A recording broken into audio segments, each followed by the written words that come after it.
দখলদার ইসরায়েলি বাহিনীর হামলায় গাজা এখন মৃত্যুপুরী। প্রতিদিন বিমান থেকে ফেলা বোমার আঘাতে ধসে যাচ্ছে বিভিন্ন স্থাপনা, আবাসিক ভবন, হাসপাতাল, মসজিদ, শিক্ষা প্রতিষ্ঠান। যুদ্ধ শুরুর পর থেকে কোনো কিছুই বাদ যায়নি নেতানিয়াহুর বাহিনীর আগ্রাসন থেকে। বিভিন্ন গণমাধ্যম বলছে, ইসরায়েলি হামলায় পুরোপুরি ধ্বংস হয়েছে গাজার প্রায় ৮০% বাড়িঘর। মাথা গোঁজার ঠাঁই হারিয়ে বাস্তুচ্যুত হয়েছেন প্রায় ১৯ লাখ ফিলিস্তিনি। চলমান আগ্রাসনে এ পর্যন্ত প্রাণ হারিয়েছেন উপত্যকার ৫০,০০০-এর বেশি মানুষ, যাদের মধ্যে শিশুই ১৭,০০০-এর বেশি।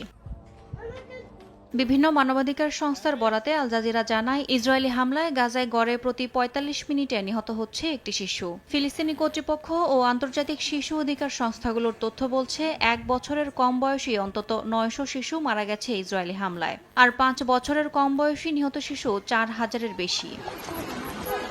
জাতিসংঘ বলছে, দ্বিতীয় বিশ্বযুদ্ধের পর কোনো সংঘাতে এত শিশুর মৃত্যু আর দেখা যায়নি। একটি শিশুর মৃত্যু মানেই তার স্বপ্ন, তার কবিতা, তার গান সবকিছুরই মৃত্যু। এখন আর কোনো শৈশব নেই এই গাজায়।